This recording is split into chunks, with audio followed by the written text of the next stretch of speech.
Welcome, friends, to the second day of our 3-day workshop. This meditation workshop is supposed to be dealing with the most useful and practiced and practical way of meditation. I have a paper in my hand. I don't remember ever giving talks with notes in my hand.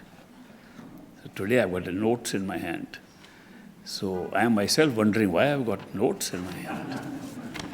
Well, the reason is the chairman of the building committee, building the new retreat center, the conference center, which will be named by me after my master. That has got underway now, and some 3D posters of the architect design have been placed in the lobby for those who want to see. This is the smaller of the two projects that will come up. This is the one that's coming up on the hill in Bruce, Wisconsin. The other one will come on the other side of the road later on. This will have a capacity of 500 people in the auditorium, which can be multiplied to 1,000. The other one they're planning is for 15,000 people. This first one is the one which we are trying to complete now. And if all goes well, it should be ready by next year, hopefully by sometime next year. This note has been given to me by the chairman of the building committee, Paul Bauer, who is here. The other members of the building committee are also here, and they have requested that I read out some of these points. First, that the 3D posters prepared by an architect in Australia who will be coming to Bandara, but he has new software by which he can print not only two-dimensional pictures but also three-dimensional. So you can see an example of the work he had done in Australia and sent it here.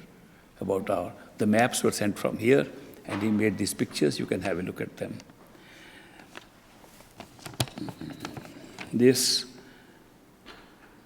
During the next Bandara on April 2nd, we will all get a chance one day to visit the construction site. I will be there too. And if you are interested in going to see the construction site personally, you'll be able to do it. You check up the calendars on which date that visit is. It will probably be just following the Bandara. So if you want to go, when you make your travel arrangements, you can provide the time for a visit to the construction site in Bruce, Wisconsin. Information on this construction is on the web page, Isha's web page. Anybody who wants to volunteer can talk to any of the building committee members. Paul and others are all here. And I will request Paul during the break to make an announcement who the committee members are so you can see them and talk to them. This is an opportunity for doing Sava. I say so because I had this great opportunity to participate in the construction of the Dera in Bias, India, when Great Master was there. We really felt it was a great privilege to go and carry a brick on our hand or a basket of dirt on our hand to go and help in the building of the Dera. It was volunteers. Those who could serve with money, they gave money seva. Others gave personal labor seva. Some were technical people, architects, engineers, building engineers. They all somehow appeared at the right time to do their seva. And we had a nice structure set up there, which was used for discourses for a long time by Great Master. And now it's become too small, and I think they are using it for initiations and so on. In the Dera in India, the original Satsang was very small. When I was just a very small child and we used to go to the Dera, the monthly Satsang, which was first a weekly Satsang, became monthly Satsang because Great Master was still on a job and he came on weekends. The number of people attending was about 25 to 30. The big Bandara, where everybody wanted to come, which was on the 29th of December every year, that big Bandara was on the 29th of December, and as many as 200 people used to come. So that was considered a big crowd. Of course, by the time the great master passed away at the age of 90, the number had gone up to 400,000 at each Pandara. So I saw how this progress took place, the number of people following the great master. And since my seva to great master here in this country is based upon his predictions in 1937 and 38, that the axis of spirituality itself will shift to the west and from the east and will localize itself in a big way in the United States of America. He told this to Julian Johnson. He wrote this in letters to American disciples. And I now see that that is coming into real fruition. Not only that, I think I can make a contribution now at my old age to set up a little structure like the one he made. And that will be the Dera in Bruce, Wisconsin, which I will certainly dedicate when it's completed to my master, the great master, Hazur Maharaj Baba Sawan Singh. And for that, I said that I would like to build it with my own hands and carry some bricks and some dirt on my head. Looks like I got too feeble for that. I'll try to do some that I can, but I need help. How many of you are willing to help me in this?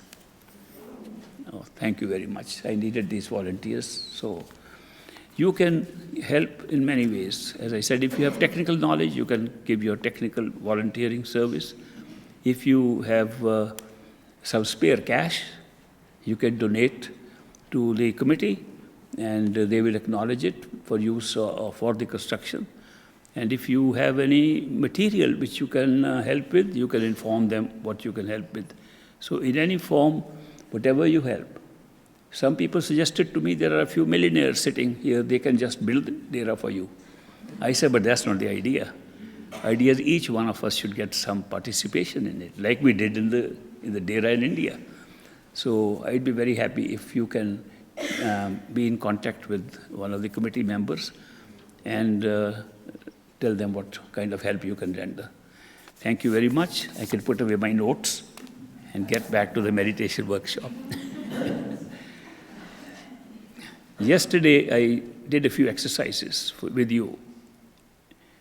One was the orange juice experiment, which was designed to reveal to us the power of attention, the power of imagination, and the power of concentration of attention. These are three things that are needed in good meditation.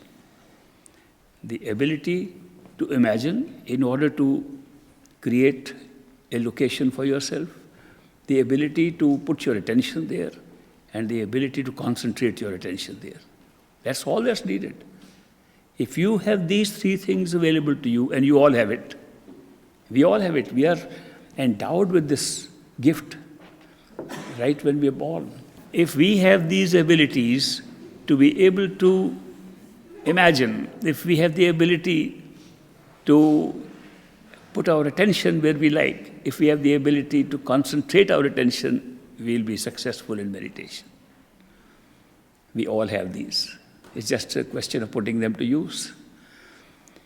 We also did an experiment with you yesterday on the feast we had with drinks and, imaginary drinks, imaginary flowers, imaginary snacks, and so many of you were able to achieve that, which showed that the sense perceptions in our body, in our system, do not rely upon the organs of this body.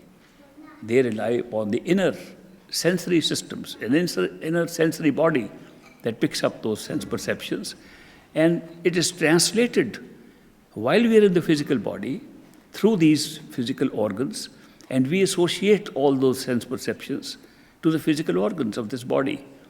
And the experiment showed that this is not true. If these eyes alone could see, we could never see a dream. We could never see anything in imagination. We could not recall anything and see it in front of us. The fact that seeing is something different than seeing with physical eyes. Now you see the difference. Seeing with physical eyes is limited to what we consider is in front of it. Seeing with those eyes does not limit that. Therefore, seeing with physical eyes is a limited vision. Seeing with inner eyes is unlimited vision. Same thing is true of every other sense perception. So the perception, the power of perception, is unlimited when we go within and use that body as our primary body, which happens if you become unaware of this body and are still alive and kicking enough to experience who you are. So the search for who you are continues stage by stage, starting from what's happening in this body, becoming unaware of this body by withdrawal of attention, using the method of imagination, attention, and concentration behind the eyes, at the third eye center behind the eyes, from where we are operating anyway, right now. So we have just to put our attention back from where it's coming out at this time. By doing that, we can become unaware of the body and start using the inner body with unlimited perception. And that's amazing, because the unlimited perception can go beyond what is in front of you. It can go beyond what is available at this second. It can go beyond both in space and time. It can look ahead as well as look far away.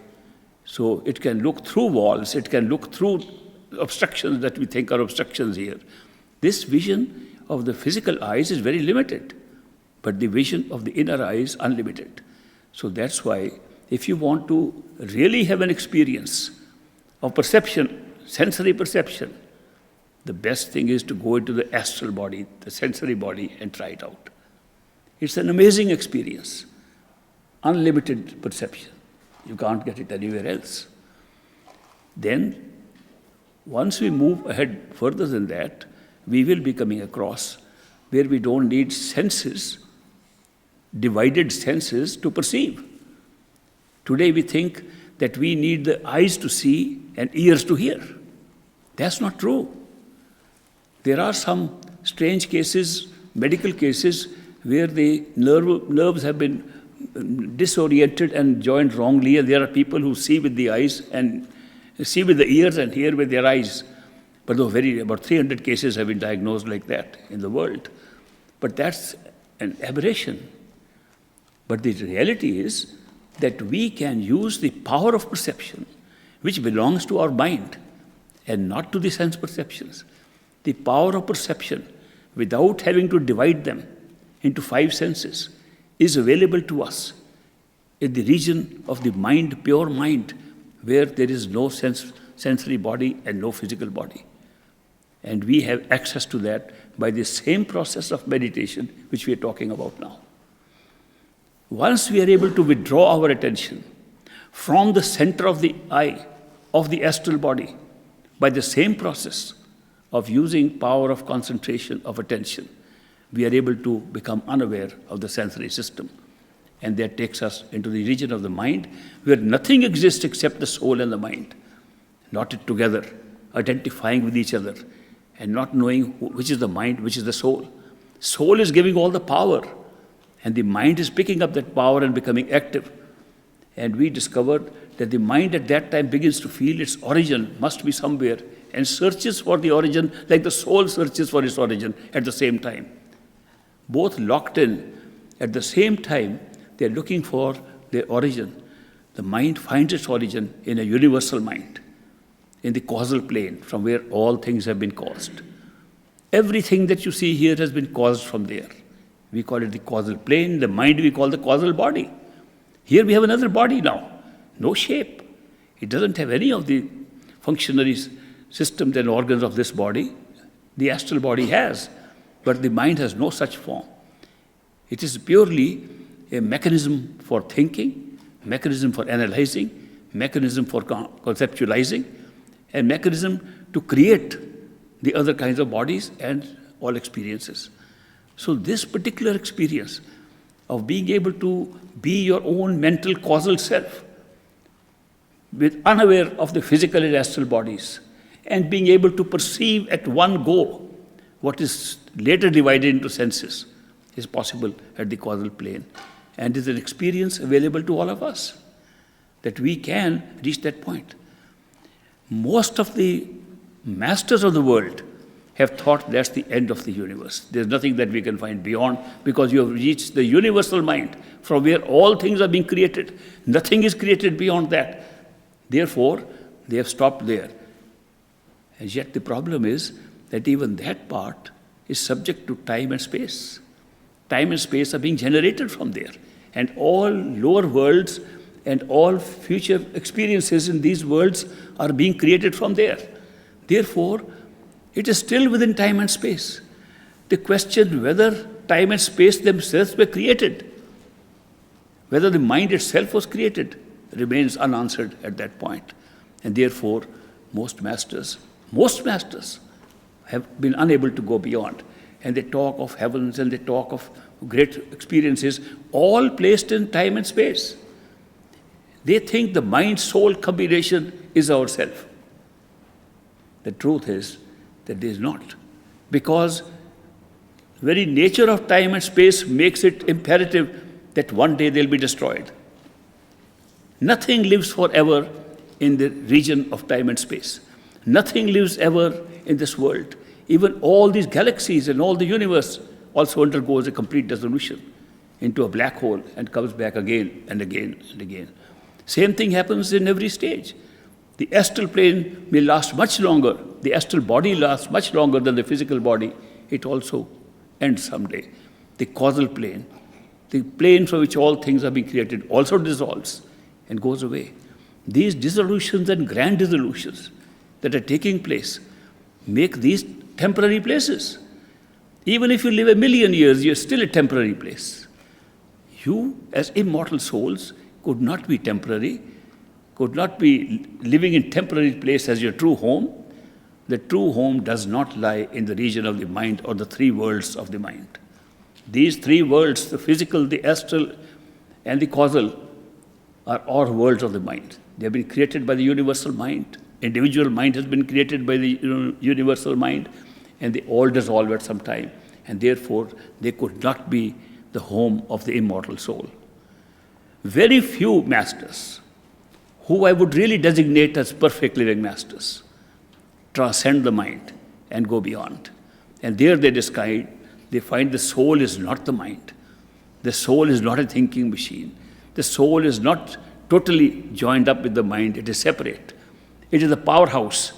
It is a unit of consciousness that makes everything conscious. It's a unit of life that makes everything living, including the mind, the astral systems, and the physical body. And through these vehicles, we get experiences of everything that we've ever got. To be able to go beyond the mental spheres of these three worlds and to step into the world beyond creation. This is really going beyond creation. We are no longer talking of creation now. To go beyond creation to the level of creator per se is only be possible with the help of a perfect living master. There is no way that we, with our thinking mechanism, with our idea of how to understand things, how to approach things, can even approach or think about that state. And yet, our soul belongs to that, and that's immortal. We call this state from where all things are born as Brahm state, the Brahman or the Brahm state. The Brahm state is the cause of all creation here, and we have to go to Par Brahma stage in order to have the experience of the soul is. If you want to find out who you are that which lies beyond the mind and are not part of the mind. Therefore, to go there and to find what the soul looks like, it doesn't look like anything because there's nothing to look. How do you describe it? I can't think of any words in any language, in any dictionary to describe what the soul is like. But I know that soul is creating everything. I can only say, with the limited description available, that soul is a unit of consciousness. The soul is the unit that enables you to be conscious of anything that you want to be. The soul is unit of consciousness, and therefore it has the ability to be conscious of anything and thereby create anything. So the soul is the real powerhouse for all life. Soul is the powerhouse. And we have to find our soul within ourselves, which is finding really ourselves. And we say, who are we? Right now, sitting in the physical body, the same soul. What is the trees standing outside? Same soul. Little insects crawling, same soul. Huge giants living somewhere, in which we may be a part of little bacteria in a big giant's body, same soul. Huge systems operating, living systems operating elsewhere in the galaxy, same one single soul. One single soul controls this body, having trillions of bacteria, each one having one soul. Trillions of souls trapped in one single soul controlling a body. This system is amazing. All living things have the same soul. There's no difference in the soul. All differences between us, between species, between people, are arising from the mind and below. There's no difference when it comes to the soul. We are participating in the process of consciousness and the experiences that consciousness can have at the level of the soul and generating all these experiences around ourselves. This is great to be able to find who you are and find your immortal self. But for a really perfect living master, who can go beyond, now this is more perfect than perfect living masters, which are very, very rare. Great master said you could count them at any time within the fingers of your hands, that they're so few. They are the ones who take you even beyond the discovery of your own soul. Then what can you find when you already found your immortal soul? What else can you find? You find the soul is not an individual. It's not an individuated unit. It's part of the total, that there's only one total consciousness, and the soul is within the total consciousness and participating as a unit. The soul is like a point of view of one being. Supposing there's one being looking at the world, and he can look from this side, he can look from this side, he can look from billion sides, trillion sides, unlimited sides, he can look at things. Souls are the points of view of totality of consciousness. And therefore, it's still part of one alone, which is the ultimate reality that we can find. This is the teaching of the great master. This is the practice by which you can attain that level within this lifetime. This is not something that you can pray for and get in your next lifetime. Our teachings, based on the principle that great master taught, is that you practice and see and verify while you're alive in this body right now. Don't postpone it. We have learned to postpone things. We have postponed from lifetime to lifetime. We'll do it later. And then what happens? Then we die in the physical body. Wait for another one to start again. Start all over again. Yeah, we'll do it later. This procrastination, which the mind provides us, has delayed our own discovery of our own self. Meanwhile, we go through the illusions of karma, illusions of pain and suffering, illusions of being trapped somewhere. All those illusions have become reality for us and we don't get out of it. We didn't make a mistake when we came here that let us get trapped into it and forget about where we belong. We made an arrangement. We kept a key with us so that in case we get trapped, in case we don't like the place which we are going for adventure land, we should be able to get back. What is the key? The key is that when we seek, seeking is the key. When we seek to get out, there's a response to our seeking. They say the Lord responds to our seeking. Actually, we made an arrangement ourselves to create a Lord and to create the seeking and to create the seeking to go back. This was the key that we kept with us in order not to get lost in an adventure where we deliberately shut our knowledge of our own true home, deliberately shut it to create a reality away from our true home, and we are trapped in this new reality that we created. We kept the key. How does the key operate? The key operates that when we seek within, a being appears like ourselves, a person appears like ourselves, who talks to us and tells us, this is the way to go back home. I'll tell you how to go. He's being made up by us because we kept the key in that form. A perfect living master's appearance in our physical life is a use of the key that we ourselves prepared in order to go back in case we don't like this system. And therefore, when we find that we are ready to go back home, a perfect living master appears in our life. It is not that we can seek a perfect living master, because out of 7 billion human beings sitting on this earth, planet Earth, he is just one of them. How could you find out which one that is? There's no way we can find a perfect living master. But if he is a perfect living master, with the consciousness we are describing, with the consciousness of all levels of creation, with the consciousness of totality of consciousness when he is in a physical body, he should be able to find us very easily. And that's exactly what he does. So a perfect living master finds us when we are seekers. And he creates circumstances, coincidences, unusual circumstances, so that we come across such a human being. And then such a human being helps us to go back home. It's an arrangement we made ourselves when we were part of totality and decided to explore. First level of devolution of our own state was when we became a unit of consciousness instead of totality of consciousness.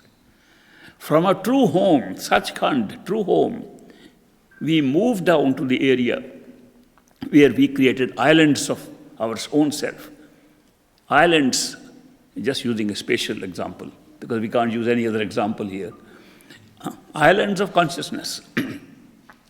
Each island containing all possibilities of creation, and each island belonging to one soul.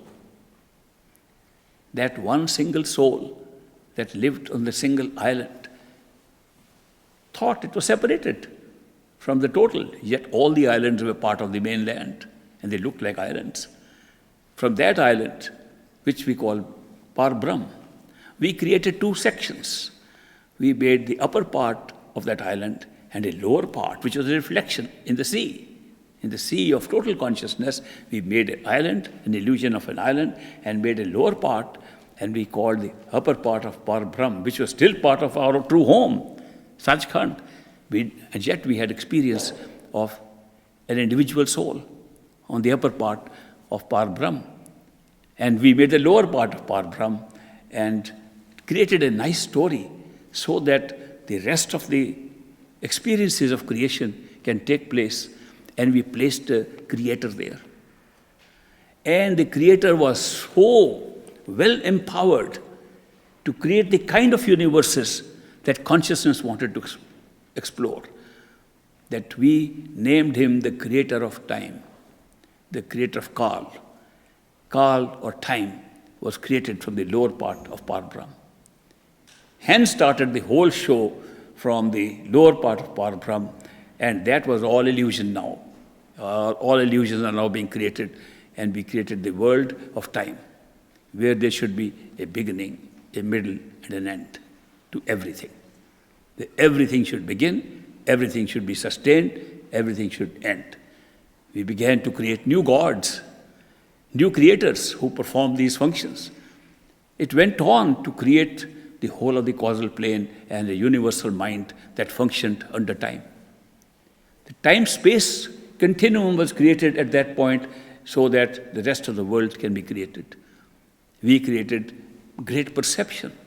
Consciousness was a perceiver anyway, but we created the perceptions through concepts, which could then later on be translated into ideas and into things, into people. The concepts were put in there, thought process was introduced, and a whole new range of activities of a human mind were created. And the human mind was also made into a unit and individualized and placed in a position to now have further exploration. The power of perception was then divided further so that there should be a greater variety of experiences. And the tactile sense, the sense of sight, sense of vision, sense of smell, all separated from one single sense. And we created the astral plane and created the sensory systems and created a body which should have senses. The astral body is nothing but an assembly of sense perceptions. It looks like a body because we gave different senses and introduced astral organs for that. And therefore we made an astral body which could have all sense perceptions.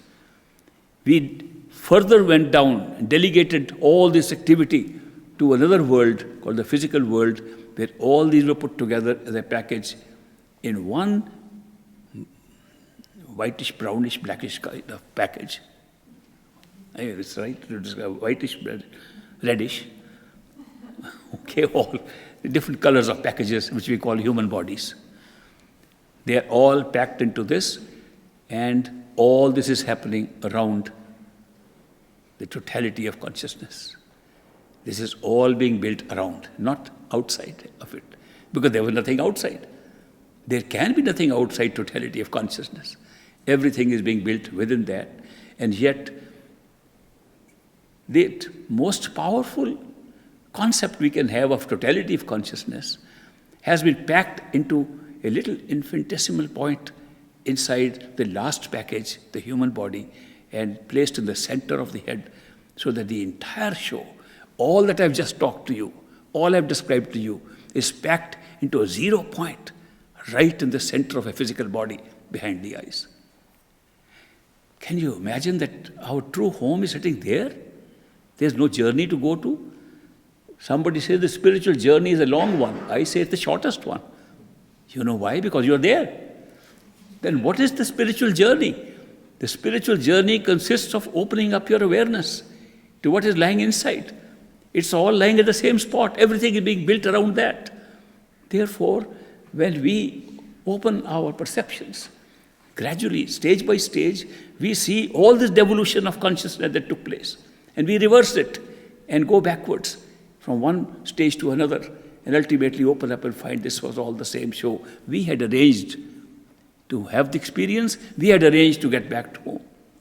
It was, I call it we. I don't know if the word we is correct. I'm using a plural word for totality of consciousness, just because I'm so used to individualization. Therefore, we use these terms. They don't apply. None of the language, no language applies to any of the states above the mind. Therefore, to be able to have this access to our true home is the most remarkable thing in creation. I spent my life studying what are the best opportunities one can have in life, what can one do. It is really, really satisfying to the soul, to the mind, to our body. What's the most satisfying thing that you can look for? I can't find anything more satisfying than the discovery of our own self as totality of consciousness. At every level, when we go back, we have an experience of that level. And that becomes our only reality. We made sure of it, that otherwise we didn't come to watch shadows. We came to see reality. We wanted to make every level real. We wanted it to be as real as our true home. So we designed very well that first of all we should cut off awareness of other levels when we come to one particular level. And when we move from one to another level, we should cut off awareness of the lower level also. So when we have the physical world around us in a physical body, this is our only reality. That is why if somebody says in a physical body, go and find God who is not in a physical form, you can't find him. You can try as hard as you like. You can go and find and talk to your mind, which is a thinking machine, and think out whatever you like. You can say, I found God. He speaks to me. Of course, mind speaks to everyone every day. You can make it into a God's voice and it becomes God. You can't find God who is not physical when you are in a physical body. You have to be in the same form as God, which means totality of consciousness. If you want to find a lower God who created these worlds, that can be found in the astral plane. That can be found in the causal plane. Every plane has created the planes below, so every plane has a creator who looks like the absolute ultimate God. We worship gods that belong to only the astral plane. And we think they are the ultimate creators because our sense of creation is all in time and space. Therefore, we are very limited, even our definition or search of God.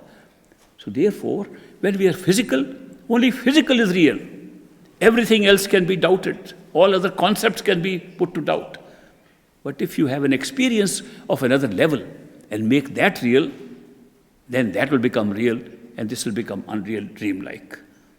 So these experiences that you are physically present, a physical perfect living master who is carrying the consciousness of totality, is more akin to God than any concept of God we make in our mind.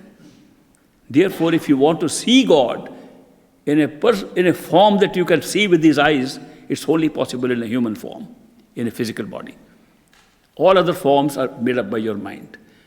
People tell me, we have masters sitting in the Himalayas. I have been to Himalayas so many times. I search for those masters people see in America. The ascended masters sitting there, guiding them here. And I can tell them just for 5 questions I ask them that the mind is making up those masters. Our mind makes up everything. It's so capable of imagination and making up things. It makes up anything to give us some faith. We all need some faith. We all need something to be secure with. We are so insecure, lonely, insecure, frightened people. What has happened to us?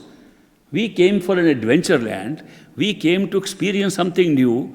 How did we get frightened by our shadow? I think that example which Plato gives in that cave example where he says that a man is standing in front of a cave and there's light behind them. Those 3 men are standing together and they look at their shadows and they think they are monsters about to attack them. So they huddle together. Oh, watch, those monsters are moving too. As they move, the monsters move because those are their shadows. They take them to be real. A man standing behind him, behind those 3 people, tells them, look, these are your shadows. There are no men there. They are shadows. And they say to each other, this guy is a co-conspirator with the monsters.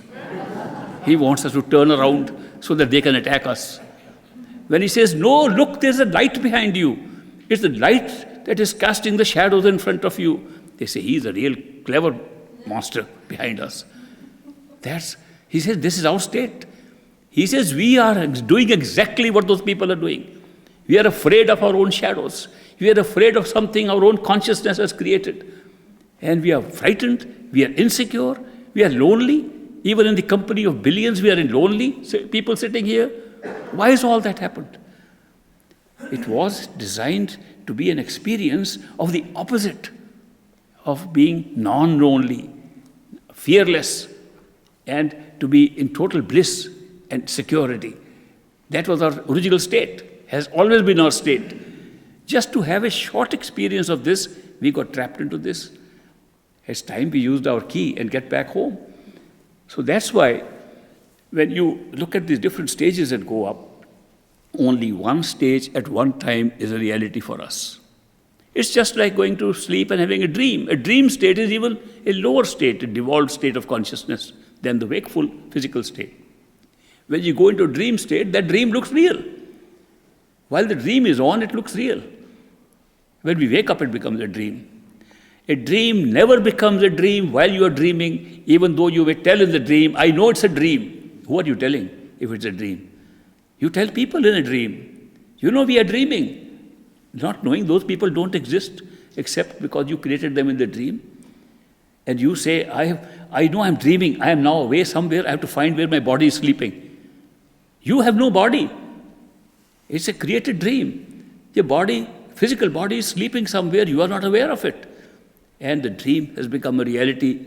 Even though you may say it's a dream, you are still dreaming. Only way you know that it was a dream is when you wake up. The only certain way of knowing that it was a dream is when you wake up. And when you wake up, you know instantly, not over time. You don't say, let me take 5 minutes to find out if I'm awake. Nobody has done that. You awake instantly. When you awake instantly, you know instantly that was a dream. This is wakeful state. Now the point is, how do you know that for certain? Where does that certainty come? Which is as strong a certainty as the certainty that you exist. The certainty that the self exists. The same certainty comes when we wake up from a dream and we say we are awake. Now, the first one is about a personality, that you are certain you exist, is a person, a being. But that you are awake is a function. Even a function can become totally real for you just because you woke up. And therefore, the act of waking up has become absolutely real. No proof is needed. You never ask anybody, am I awake or not? You never pinch yourself to see if you are awake or not. Nobody has done that. Because the shift in the level of consciousness from one level which had blocked out the knowledge of the wakeful state to back to that state is an automatic proof of the change of the level of consciousness. That is why when you wake up, you know instantly, without opening your eyes, without moving your body. The act of wakefulness is not to get up from bed. The act of wakefulness is when you stop dreaming and you know you are lying in the bed, and that was quite a dream. And you can say that to yourself without opening your eyes. The reality of wakefulness does not consist of any movement of the physical body at all. It's an act of change of consciousness, change of the level of consciousness. Every level of consciousness is exactly the same. When you awaken to the next level, the lower level becomes like a dream, and the upper level becomes the only reality. And we feel we were always there. The truth is that the forms that we adopt in different levels have different time dimensions, even calculated by, say, physical time. Physical time provides a life of 100 years, say. Now, not many people are 100 years, but a lot of them are going. They say that every third child born today will be over 100, live over 100, because longevity is going to the average of 100. Let's say this physical body's age is 100. The astral body's average age is 2,000 years of physical time. Some live to 1,000, some live to 3,000. The average age of the causal body, the mind, is about 3 million years. It can be 2 million, it can be 5 million, depending on the individual weight that we put on these bodies. Now, this is something that determines that if we are in an astral body, just like in a dream, we can have several dreams all our lifetime. Every night we can have a dream. Indeed, we do have a dream every night. Similarly, in one astral form, we have several physical forms coming and waking up again, coming up and waking up again. And in the mental causal state, we have several astral forms that we come and go back. There is no birth or rebirth of the soul. The soul participates in the birth and rebirth of the mind, the senses, and the physical body at all times, just providing the life to it. Soul is never born and soul never dies. The soul is immortal. And that's our true reality. So, when you reach the soul level, you find all that was dream. And you shut that off in order to experience your own reality. There's only one state of wakefulness, the ultimate, the totality of consciousness, in which you retain the knowledge of the totality of consciousness. The experience of totality of consciousness includes the experience of everything that has been created, right to this stage, right to the dream stage. Therefore, at that stage, you know all these were illusions created, all these were realities created, and there's no difference between the two. The illusions were created to become real, and we created realities. A person who has had this consciousness even when in a physical body has an experience of all levels at all times. It's not that he has to now go. All of us have to go one by one, step by step, cutting off one reality, going to another reality. When you reach the top, you can have the experience of all realities and move into one another. Like it's just stepping this side or stepping that side. You can step into all, and you can even step into all of them at once. This is an ability existing in consciousness that is aroused and awakened only at the end in our true home, Satguru, our true home, the totality of consciousness to which we really belong. And we have never been separated from it. We have to get the awareness of that back. So here I've described to you what we can expect from good, effective meditation. We can expect to go back to totality of consciousness. That's the possibility. It's unlimited possibility. If you like, you can stop short, you can go further, and whatever your interests are. I know there was a British girl who came to Great Master, got initiated. She was 18 years old when she came. Within a year, she had experiences of the astral plane and wanted to stay there for long. And said, Master, I want to stay there long. It's so attractive. I am always been very much interested in art and interested in colors and interested in this. And I see so much beauty here. And why should I rush back to home? I'd like to spend little time. Great Master said, go ahead, but don't stop forever. You stay long. He gave a long rope to her to stay. But before she went into her 40s, she had crossed over into the great void, which is just between Parbrahm and Satguru. So people take their own time, take their own pace. And because we get so interested in this world, we invest so much of our attention in this world. Imagine how much we would like to do if we have experiences amongst galaxies, experiences among new creations, experiences in worlds which have new laws of nature, experiences which are totally different from this and very fascinating. Curious people will like to examine all that during this journey back. And yet each one will be as real as this as it goes along. And even more real. This experience of being more real only comes when you have that experience. Otherwise you can't say what can be more real than real. Well, when you are dreaming, that is real. When you wake up, it is more real than a dream. In the same way, when you go to the astral plane, it's more real than the physical. When you go to the causal plane, it's even more real than the astral. And when you go to your own reality of the soul, that was the only reality that really existed. Everything was illusion, created. These experiences come as we go along. Having introduced you to this whole process, the whole path to self-discovery and discovery of our totality, I would like now that we start practice, because we really came for that. But before doing this, I think yesterday we missed out some questions answered. Did we prepare that today? As I indicated yesterday, the questions have been given on pieces of paper, and Tariq, who has good enunciation of words in 12 languages, he speaks 12 languages, so I thought a question asked in any language, he'll be able to translate into English so everybody can hear. You're reading the English translation only? Yes. Okay. He can speak Arabic, French, Spanish, Japanese. What else? I don't know all the list of languages he can speak. Okay, after you read a question, give the paper to me so I can read it again. Jai Hazur Maharaj. If the self does not change, does it mean the self does not get affected by the events and experiences it observes? The self never changes. The self is the soul and never changes. The mind changes, and all events around the self are affecting the mind only and not the self.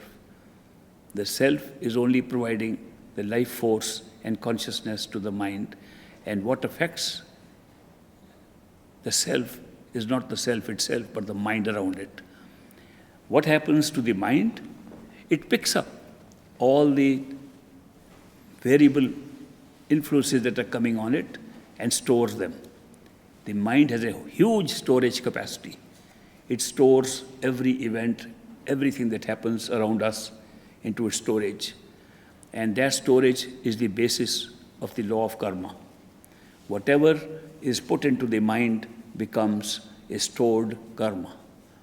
It reacts. If an event involves your will to do good, the mind stores it and says a reward is due. If the event involves something you did evil, the good and evil being determined by your own conscience, the mind stores it. It is an evil event, deserves punishment. This is how the law of karma is created in the mind, not in the soul. The events and experiences it observes are observed through the mind. What the self observes is observed through the mind, and from the mind to the senses, from the senses to the physical senses of the body. Please provide tips for sitting for long time in Simran and Bhajan. That is the whole purpose of this meditation workshop. That's exactly what we'll be doing, practicing how to sit for long periods and following the two procedures which I will be talking to you about how to prevent the obstructions of distractions in our meditation. I'll be talking about it. What to do if getting lazy in meditation?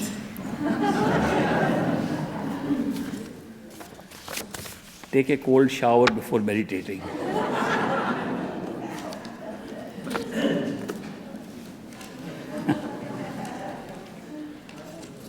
By the way, it's not a joke. I know people have done it. My own dad did it. He told me that when he felt sleepy immediately after sitting up and trying to meditate, he'd go get a cold shower, shiver a little bit, and then meditation warmed him up. And he felt better and could meditate longer. Can earplugs be used instead of your thumbs for the sound practice?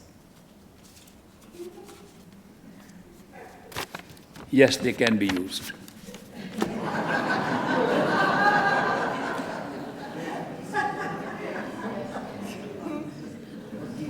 What is the difference between ghosts and spirits?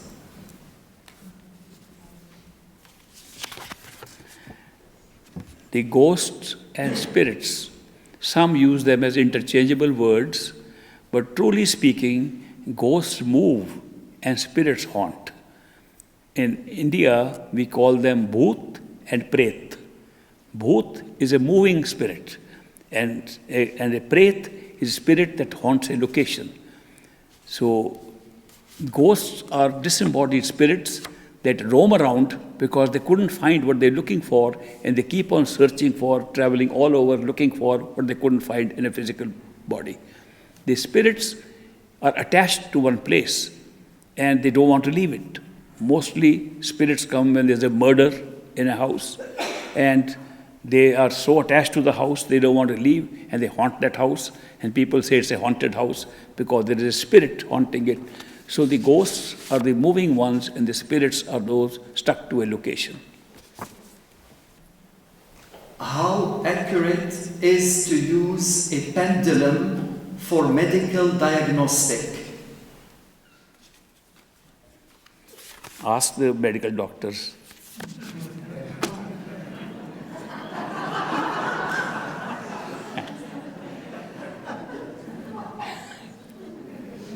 How many people in this group now exist on higher planes?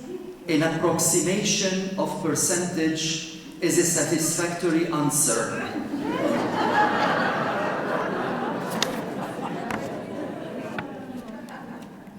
To get a true and satisfactory answer, go up to that plane.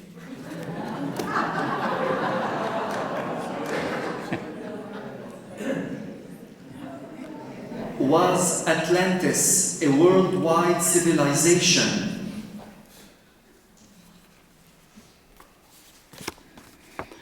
It was a civilization, and they're trying to locate where it is, and people have pointed out to several places. But I am referring to Plato's description of the Atlantis, because Plato was here even before the birth of Christ, and it's an old story, so therefore it must have been, he describes it 1,000 of years earlier to him. It was long lost Plato. And what they have found out by examination there, and I went to Greece especially to see where it is, this lost Atlantis. One island was completely lost, and they believe that was the island containing highly developed civilization. But don't forget that in those days, an entire population, small population of an island was called the entire civilization. It didn't mean civilization like we know today. Today we are talking of going into planets and intergalactic travel and so on. That civilization was small. Every small place was considered a civilization. So when we say Atlantis was a civilization, yes, it was a very small civilization on that particular island, not far from the current islands of Greece.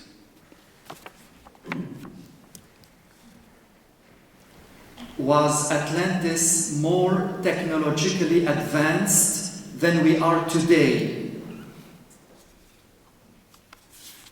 If you go to the causal plane, you can travel back to Atlantis and see how much they knew. They were technologically advanced, but not in the same technology that we are employing. Their technology was very different.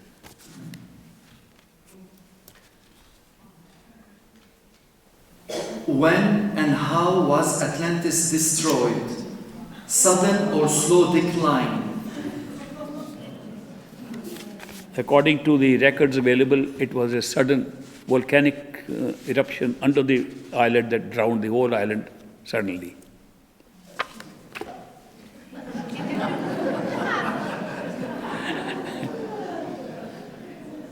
Dear Sir, Comet Ison is headed toward Earth. Government, is it really a spaceship with humans on it? Is it coming to Earth as some people believe?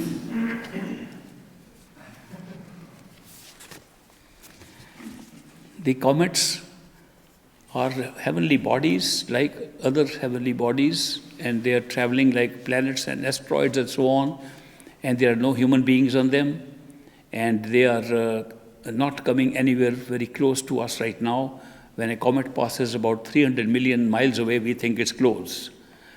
I remember a professor giving a talk.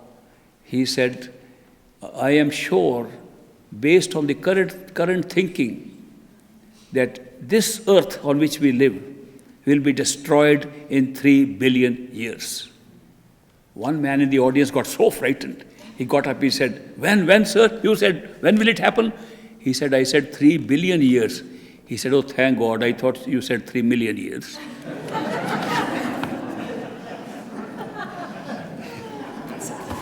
It is, the comet is not a spaceship and does not carry human beings. In this physical world, to have a PhD, you need to go through a lot of school. Is it the same in spiritual world?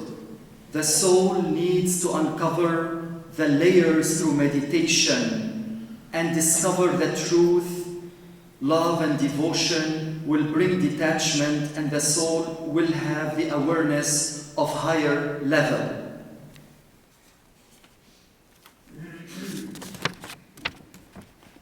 Yes, the spiritual college is also a college, and we do go through classes and move up stage by stage. The reason being, this is the nature of the mind.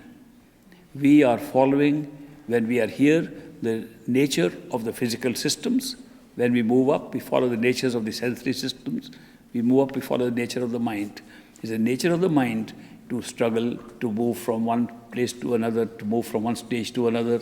So the spiritual path has been designed also so that to move from one stage to another and go step by step, stage by stage. But the college course can be 4 years, 6 years. This course is normally 5 or 6 lifetimes. So therefore, we don't know how many courses we have already completed when we are born in one physical life. We may have done a lot of work earlier, and we move from there. Therefore, it looks like the students in this course are all, some at advantage, some disadvantage. Some say, oh, we look like we are handicapped for this.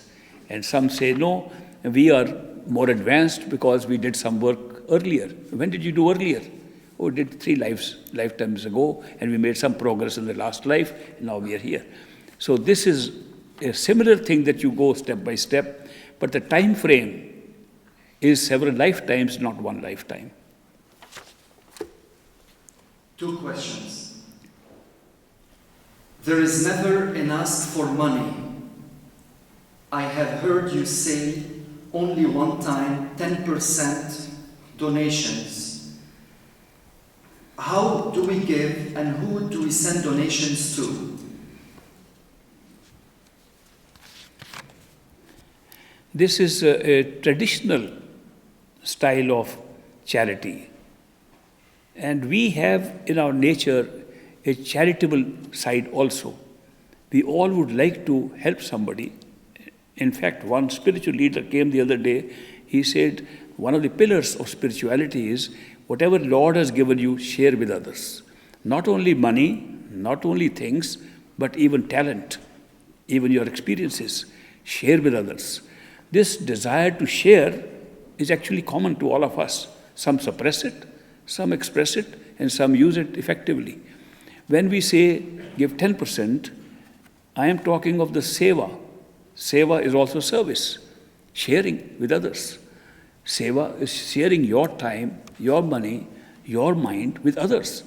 So there when I say you give time 10%, 2.5 hours out of 24. Money, whatever is your net income, 10% of whatever is the net income that you make. And similarly, of your meditation, 10% make it an offering and not for getting something inside. Say, Master, this is my offering to you today. And that helps a lot. So when 10% is meant, it's a general guideline for doing seva, for different things. Now he says, where is it appropriate to send to? I just mentioned earlier, Paul is sitting here and others sitting right here to help you. If you don't like their faces, you can give to any charity you like.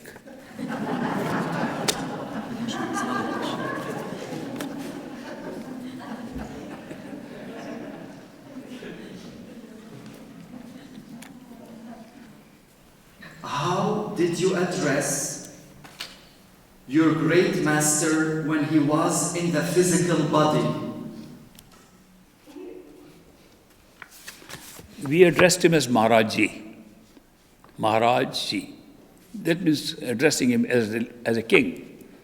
Maharaj was considered a common way of addressing a prince in those days, in the princely states of India. So we thought amongst us he is a king, and we called him Maharajji.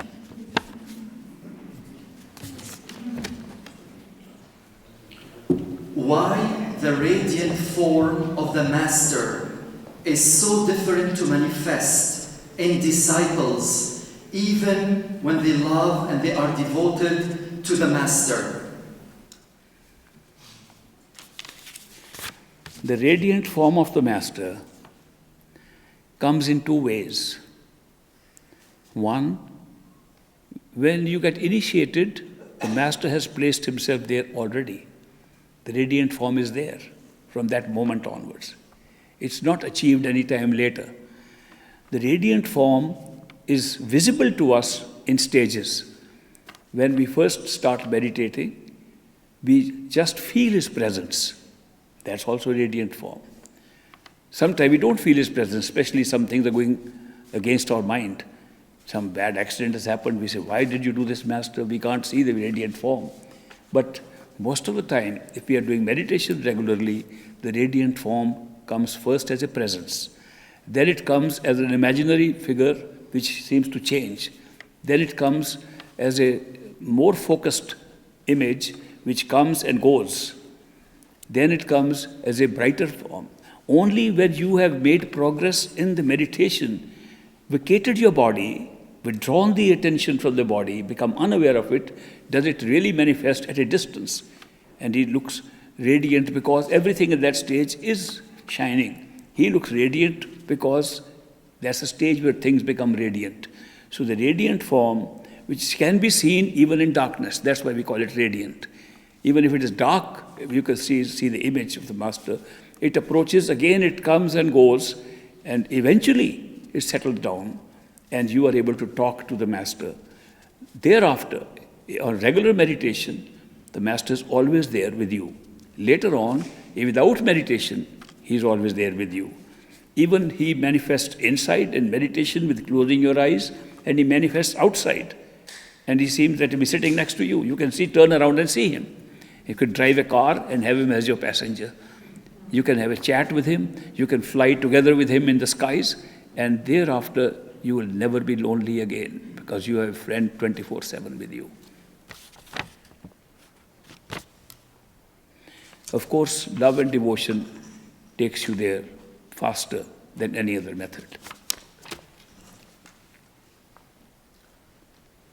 Sir, getting up in age, are you preparing someone to carry on the spiritual work you have been carrying on in your Master's name?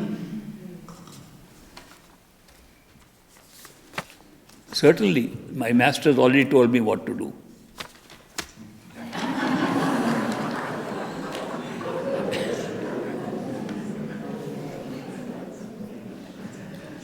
I am initiated by you. I love you. For all I know, you are my perfect living Master.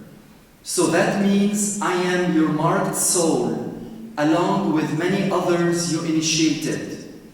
You are 85 years old. Very soon you'll be leaving this old body.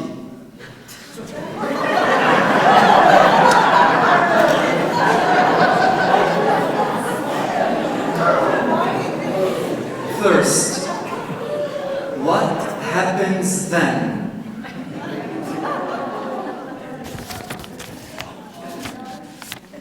First of all, I want to tell you, I am a servant of Great Master.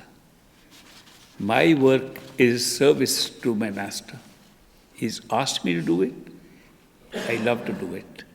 If he had not asked me to do it, I wouldn't be doing it. It's as simple as that. He has made sure that his entire power of Great Master is placed in those who are initiated by me, and I call it Great Master's initiation. I don't call it my initiation. I call it Great Master initiation. You see me because he's passed away physically, and you need a living person to be able to see. And that's why you get all the benefits that I got by getting initiation, which I call the Great Master's initiation. You might have noticed that most of the initiations are on Great Master Bandhara Day, on 2nd April, where a lot of people can see Great Master in meditation, and even otherwise they feel Great Master is there. So the Great Master's power is immense. And so far as the physical body is concerned, all physical bodies die. Great Master's physical body died. All of us sitting here will one day die. I don't know anybody who's ever lived before. Plato died, Socrates died, Guru Nanak died, everybody died. Physical body is a very temporary cover. But when you reach the astral form of a Master, that has as long a life as any other astral form. When you reach the spiritual form, it's immortal. So therefore, your own form is immortal, Master's form is immortal, and the relationship that you create here is permanent and never goes away. Of course, I am aware that I am old and I am carrying a cane, and I am trying to do this seva as best as I can. Till the last breath I will have in this body, I'll be doing this seva. But it is in Great Master's hand how long I will do this seva, even in the physical body. According to the astrologers, my end has already come and gone. I should have died long ago. There's some very accurate people told me I'll die of an accident at age 57. Age 57 happened, and accident happened. I didn't die. I'm now nearly 87, 30 years more. So it is Great Master's extension to me that he is getting his work done. It is his work. I call it Great Master's work. In short, GM's work that is being done in this country, in the Western world, because he said in his letters that the American people are ready. He wrote to them. They are ready for spirituality. All they need is to be able to explain to them these teachings in their language. These are his letters. He's written to them. I am really only a translator of his teachings into American English. I had to learn American English by going to an American university. So I joined Harvard University and learned how to speak American English. It is still a little Indianish, but that's okay. Most people understand it. So when they ask questions, that means they understand it. What I said, sometimes I say one thing and they ask question about something else, then I feel that maybe they don't understand it. But mostly, there's no problem of communication. I have had no problem of communication with people who I meet here. So this task will go on so long as Great Master wants this physical body to work. But I'm sure there is plenty of time to talk of it again. Let's get the great master's building done up. I should give some discourses there before I think of leaving the body. Isn't that fair enough?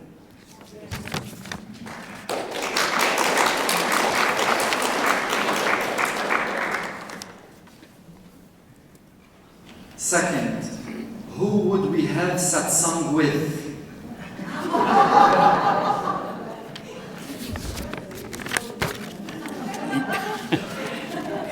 You can have satsang with all devoted disciples of Master. All devoted disciples can share information about the path, information about the love and devotion that we practice, information about the love of the Master that he extends to us. This discussion is called satsang. Satsang is not a formal way of giving lectures or discourses. Satsang means where two or more people assemble and talk about the Master, it is satsang. So satsang can be done anywhere by anybody. So those who are fond of Master can get together, talk about it, and do satsang.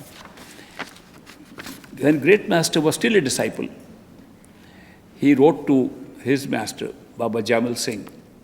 He said, Master, I really miss you. I don't know what I should do in my life. I am working for the government. I am working this job. And I miss the opportunity to have your discourses. And Baba Jamal Singh wrote to him, well, you don't miss me if you have a satsang. Because in satsang, people talk of the Master. Therefore, he advised to have the following daily program. Get up in the morning, have a cold shower, and do your meditation. And then get ready for work, have your breakfast and go and work. Come back in the evening, take your evening meal early, and then sit with satsangi friends and chat with them for an hour or two about the Master. And then you go back and you do some short half-hour meditation at night before you sleep. And this meditation should be more of Simran at night, so the Simran will be repeated all night. Next morning, repeat the whole thing. The great Master followed it. So the point he made was that when you come back from work, spend time with the other satsangis, which means that is satsang. What does satsang mean? Sat means truth. Sang means company. It means company of truth. When you meet people who are talking of the truth, which is, our truth is the Master, because he's talking from the truth. He's talking from where he has known and seen and is seeing right now when he's talking to us. That's what satsang is. So when we talk of the Master, we're talking of truth. And we're in the company of truth. Therefore, satsang does not mean going to any formal lectures or something. Satsang means assembly of two or more people talking about the Master, talking about this path.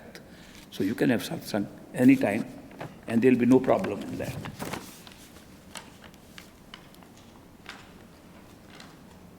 Third, will be someone who will be guiding us in your absence? Is he, she, will be a PLM too? I already said that I know the instructions, and he and she will work to the satisfaction of all the seekers. That's it. He or she, he and she. Fourth, would you give us a clear direction?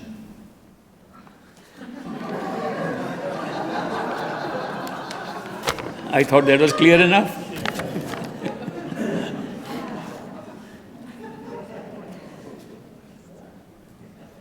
We are all gods here. This human body is a temple of a living God. You are 85 years old. 86 plus. You travel around the world. You give discourses for hours. You don't wear glasses. You are more fit than some of the younger people. What is your secret? Can we cure and get rid of our afflicted with meditation?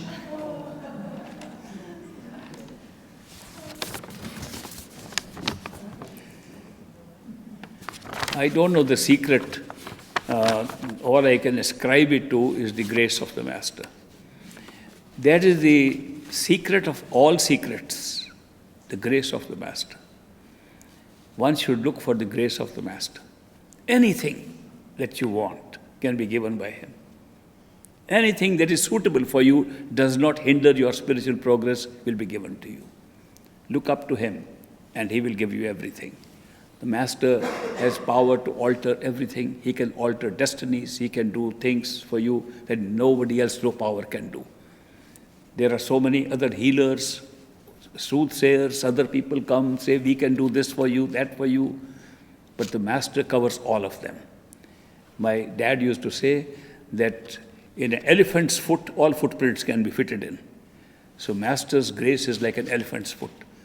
All smaller feet can fit into that. Therefore, seek Master's grace and you can get everything. I ascribe everything I have today to Great Master. I know as a human being, as Ishwar Puri, I was nobody. I was an angry person. I was so different from what I see this guy now, who's been endowed with so much stuff by the Great Master, just for grace, so that I can be able to do his work. So otherwise he had transformed a person to such an extent that one man can transform a person to that extent is itself a great miracle. And I am an observant of that miracle, that I am observing this is happening right here. So therefore, I tell you, one person, the Master, perfect living Master, can do everything for you, including changing your physical life.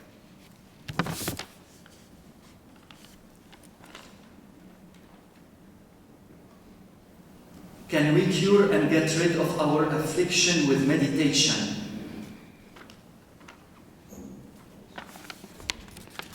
I didn't know meditation is an affliction. I thought the word affliction is used with disease or something. Meditation is a cure for all afflictions. So meditate is not an affliction, it will cure all. There's the affliction. No, it's not an affliction. Meditation is a cure for all afflictions. If you meditate regularly, things will change in your life beyond what is expressed or told to you. So you will notice those changes. Just meditate regularly. Our problem is that we get initiated, but we don't meditate. So we are too busy. We'll start tomorrow. That tomorrow never comes. We keep on postponing it. But if we do meditate regularly according to instructions given to us, there's no affliction there. Everything gets cured by itself. And you will notice that. You will find that. So keep your meditation regularly. There will be no affliction.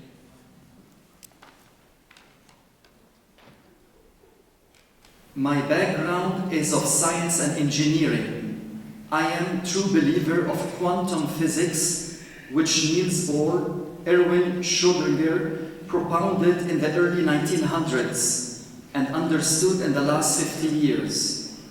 So quantum theory suggests that there could be multiple realities simultaneously playing out. This explains duality.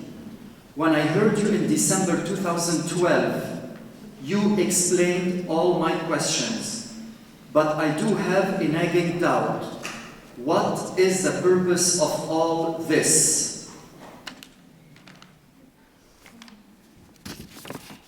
That is true, that quantum physics, the nature of the quantum physics came about as a big revolution in physics and science.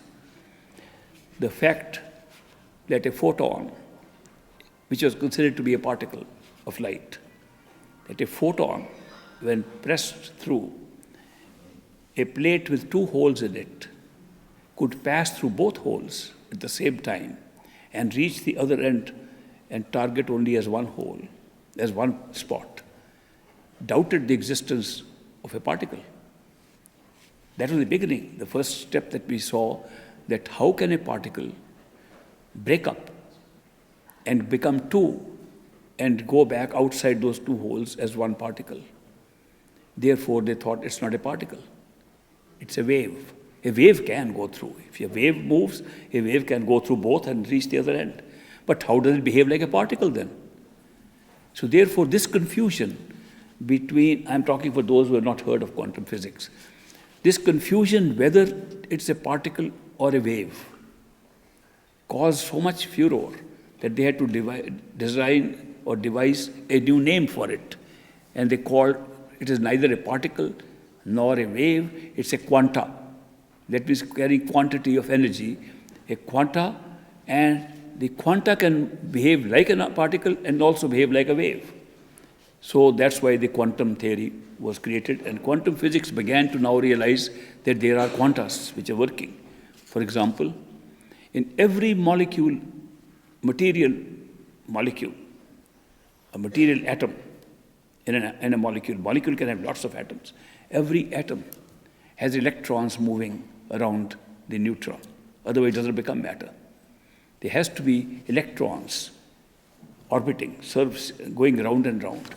Now, when you have a nucleus, a center, and one electron, known to be in that particular element as one electron, is moving around it, it could move in this orbit, it could move in this orbit, or a million other variations all around it. In which orbit is it moving, if it's only one particle? When you touch it with a laser beam on any part of that particular radius from the center, it can be found anywhere you touch it. If you touch simultaneously at two places, one electron is at both places. There's no explanation except the quantum theory that is not a particle. Then what happens? If you happen to touch it one place, you cannot touch it anywhere else. It has become localized only at that point. Your observation can change the location of an electron. This has puzzled the physicists till today. How does your observation of a person through telescope or microscope or whatever change something and change the character of that thing?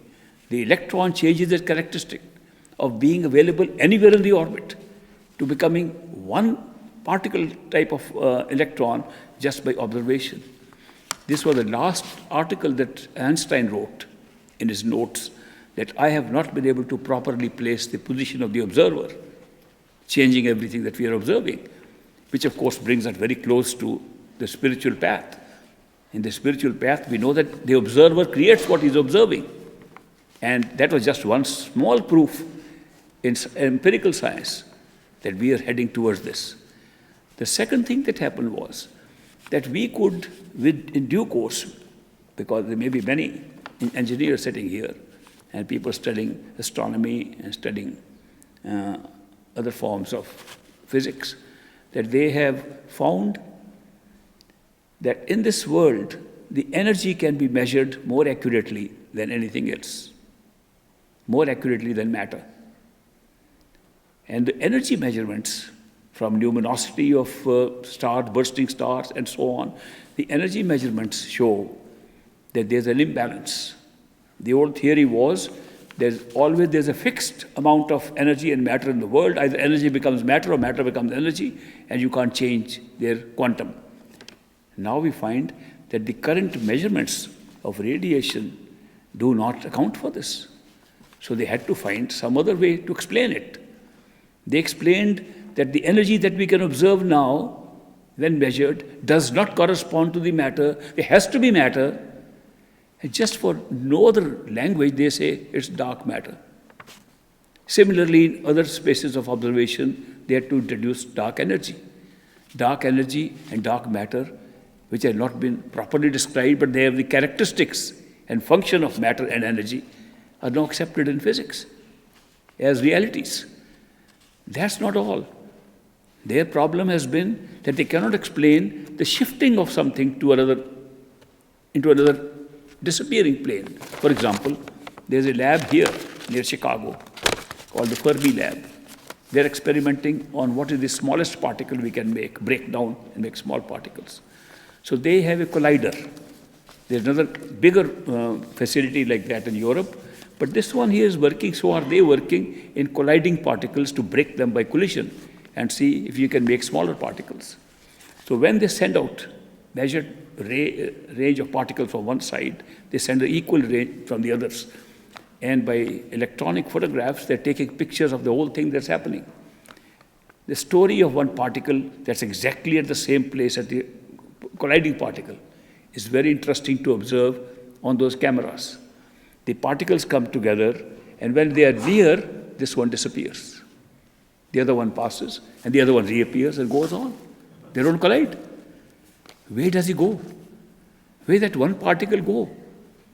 In order to calculate from the energy descriptions of this exercise, they find there has to be another dimension in which it goes, to which we are not familiar. If you want to account for all of them, the latest physicists are saying there has to be at least 11 other dimensions, or 11 total dimensions, besides the 4 or 5 that we are aware of. Therefore, there are so many other dimensions in which these matter energy are being transferred. They're going from here to there. There was a video Diane showed me one time where different physicists and different scientists have explained their experiences, and they try to explain in a layman's language. They said, supposing you go to a bar and order a drink. Say, I want orange juice. And the bartender, by mistake, gives you Canberry juice. And says, here is your orange juice, but this Canberry juice. Modern physics says you have received orange juice in another dimension. That's a layman's way of explaining. That nothing has been gone wrong. Everything is right, so long as things are happening in different dimensions. And then other problems have arisen in science, that we thought this was an expanding universe. It is expanding, because when we look at the stars and the distant stars and galaxies, they are separating from each other, which means they are expanding. The whole of space is expanding. How come while we are sitting here, we are not expanded? Or have we expanded and not noticed because we all expanded, the hall expanded, everything expanded? There was a measure of seeing if things are expanding or not, and that was the velocity of light. Einstein found out that velocity of light is confined to a single number. It does not change. 186,000 miles per second. Light travels at that speed no matter what. If light is traveling, another source of light travels with it and starts later. What would be the relative speed between the two? If you drive a car at 60 miles an hour, another car passes you at 80 miles an hour, you won't feel it's 80, you'll feel it's 20.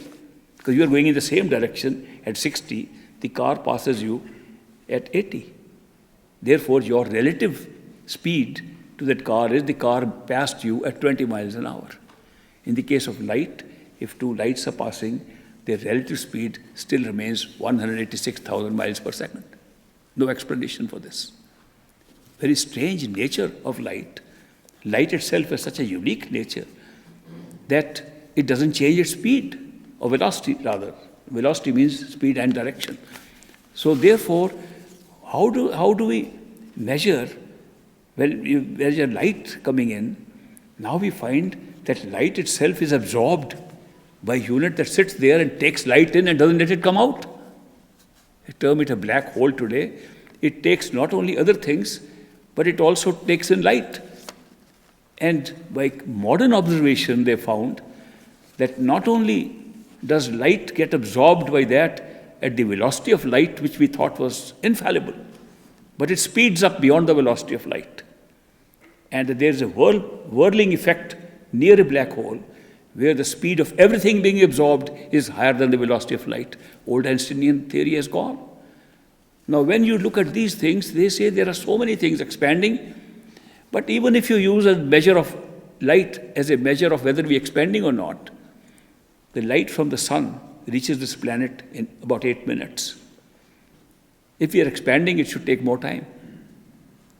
When we look at the galaxies, the light takes more time because they're expanding. When we look at the sun, it's only 8 minutes. It has never expanded.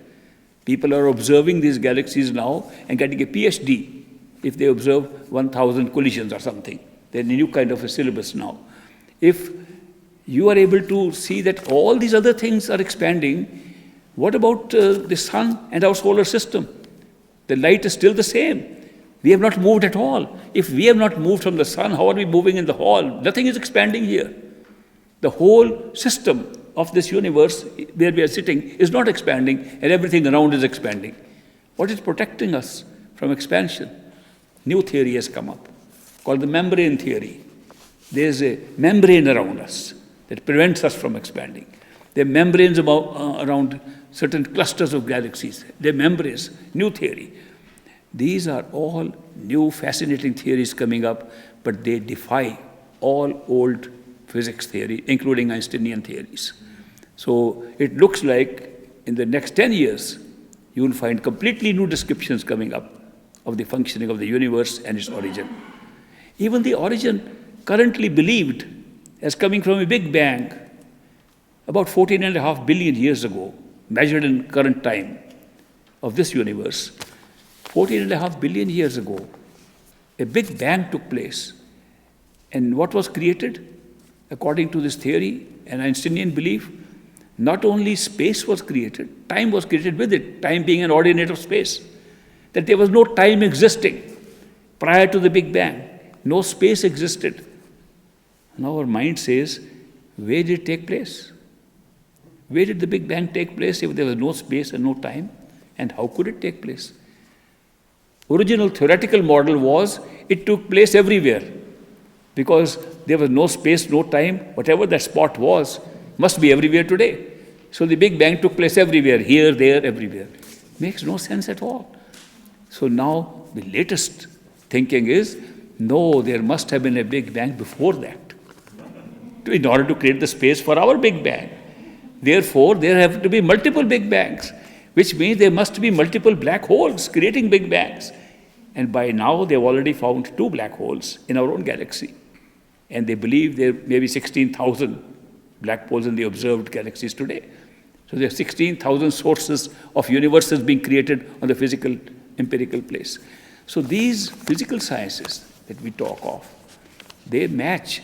If you want to know more about where the physics is ending and you go beyond, go into deeper meditation. All the knowledge, even external and internal, is inside you right now. And inside you can observe what's happening. You may not be able to express it. You may not be able to say things. For example, you can't say anything in any language which is beyond time and space. But you can find and experience it yourself. What's happening, what's creating everything. So all the answers are inside.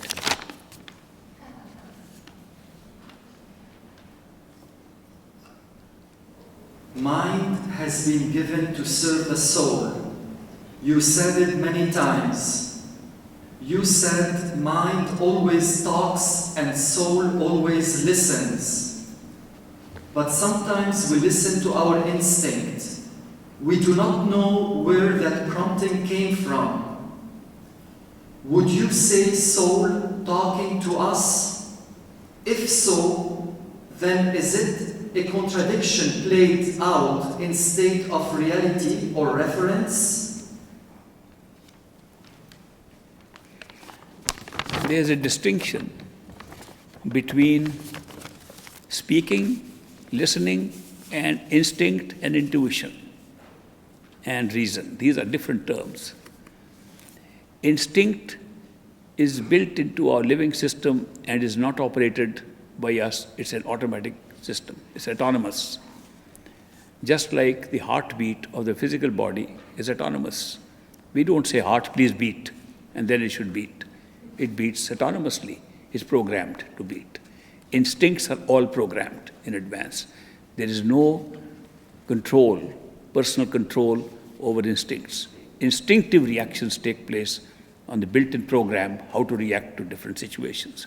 Instincts are built over several lifetimes, and if we have been subject to fire, been killed in a fire accident, next time we are born, we are automatically afraid of fire.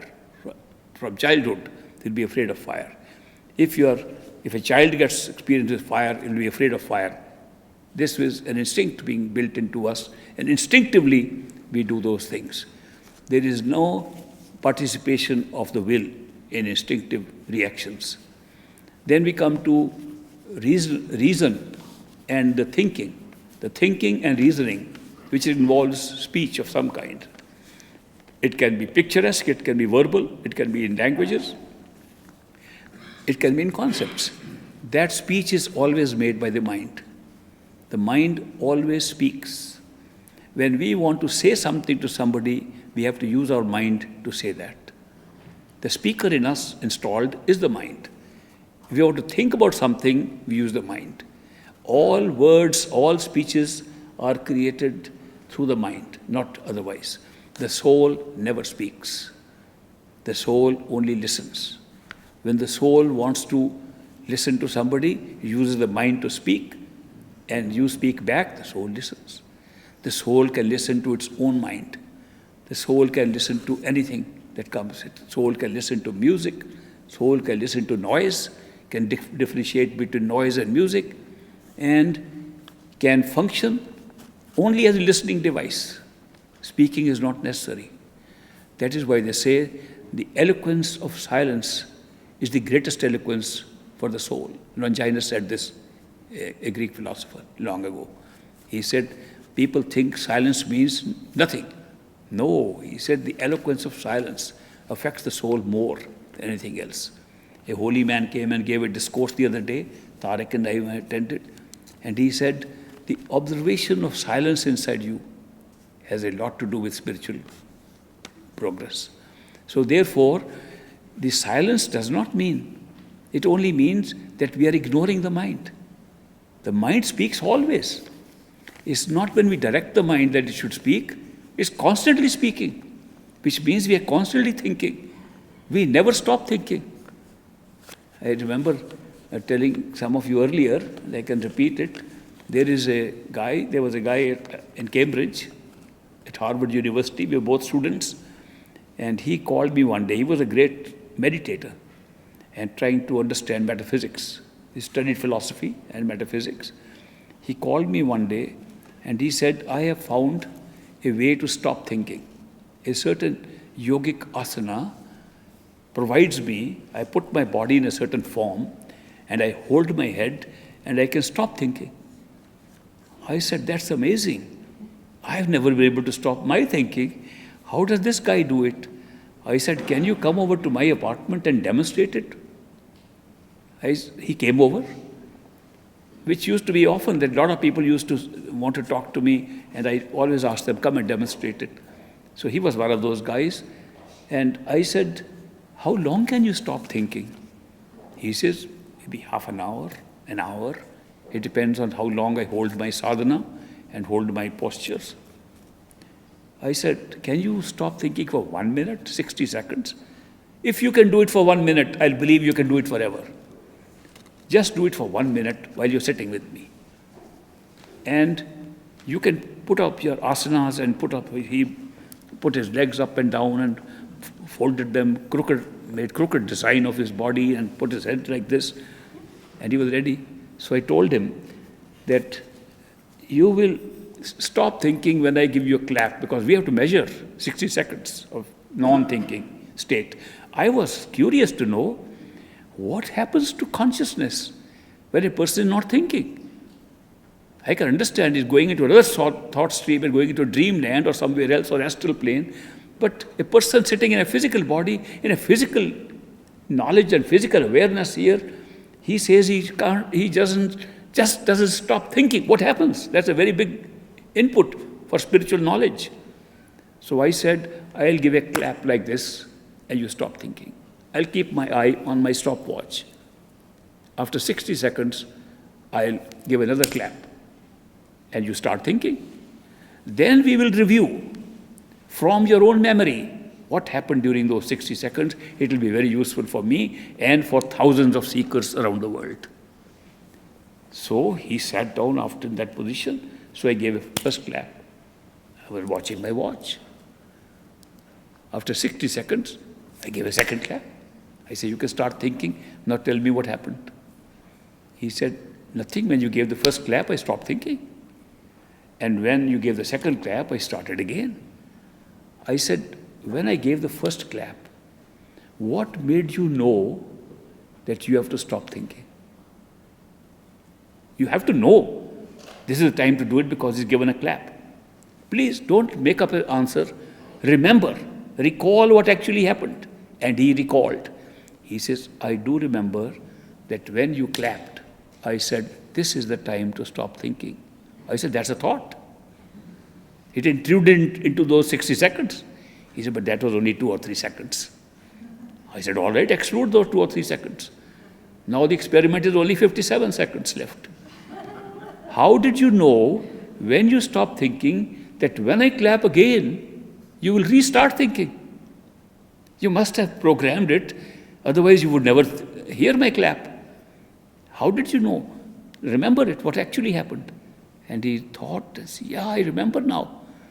I did say, now I have to stop thinking, and I will not think again till he gives a second clap. I said, another thought. I said, after that, what happened? How did you still remember? In short, in a 10 minutes conversation, he said, oh my God, I was thinking more in these 60 seconds than ever before. You see, the reason why he thought he was not thinking was because the mind thinks in many channels. It does not think in one channel. Even those who meditate or do Simran, repetition of mantras, they know that the mind repeating the mantra can still comment upon it in other sounds, more feeble sound. This is too fast, this is not right, it has to end now. Those comments are still going on by the same mind. And we think the thinking is only one level, one strain, one channel. Mind can skip from one channel to another and has several channels available to it. So when he thought he stopped thinking, his thinking was just shifted from one channel to another channel, from which he was observing all these things of non-thinking. He was saying he was not thinking because he was not thinking in the normal channel. But the mind never stops thinking. If the mind stopped thinking, you'll die. Just like the heart stopped thinking. Unless they revive it, we die. Therefore, thinking is the heartbeat of the mind. And it thinks from the time it is born, much before we are born, and keeps on ticking, keeps on thinking till it is dead, much later than we are dead in the physical bodies. It's a continuous act. By its thinking continuously for millions of years, it is able to assimilate the karmic inputs and produce the karmic outputs over millions of years and translate them into physical life and make us go through karma over here. It is this input through thinking that goes on. No karma can be created if you cannot think about it. If something accidentally happens, no karma is ever created. Only when you think about it, should I do it or not do it? Should I go this way or that way? When you deliberate through thinking in your head, a karma can be created. There's no other way to create a karma. Of course, it can be paid back in other ways, other incidents where thinking is not involved, such as an accident, such as somebody pushing you by mistake. That can happen, the payback can take place in many ways. But creation of karma takes place only by thinking. Now, when you think deeply, then you are really going into the stream, the channel, which is the mind's channel. It's not a channel that is there only available to you at this time. It is carrying with it memories from million years. The same channel you are using now to say something now. Since you have loaded the mind in its storage, so much stuff, it can keep on thinking by itself on the stuff that you already loaded in several lifetimes. Thinking, it does not require your input. It does not say, soul, what shall I think now? It doesn't say that. It keeps on thinking. Randomly it thinks and brings in bizarre, random thoughts, which I might have time to do in a meditation workshop to see. You can see your own thoughts. If you don't want to think, what the mind will think, you can try it out. I think if you remind me, we will do it tomorrow. Random thinking meditation. And then you will see the mind is very randomly carrying out from some very old stuff and thinks about things which you don't even know about here. So this ability of the mind to think is the speaking part of the mind. The soul does not need to speak. If the soul has to give a direction to the mind, it uses the mind. If the soul has to give a verbal direction to the mind do Simran. Mind repeat these words. Mind won't repeat on its own. It will repeat if you give direction. And that is what is called controlling the mind. Controlling the mind is not to stop thinking. Controlling the mind is to give controlled language to the mind. Speak this, don't speak that. The mind tries to run away. No, speak this. If mind begins to follow, it becomes your slave. It's supposed to be our slave. It was supposed to be used like that. It was given to us with this purpose, that the soul, using the mind, can give direction to the mind what to do. But what has happened? The mind is telling us what to do.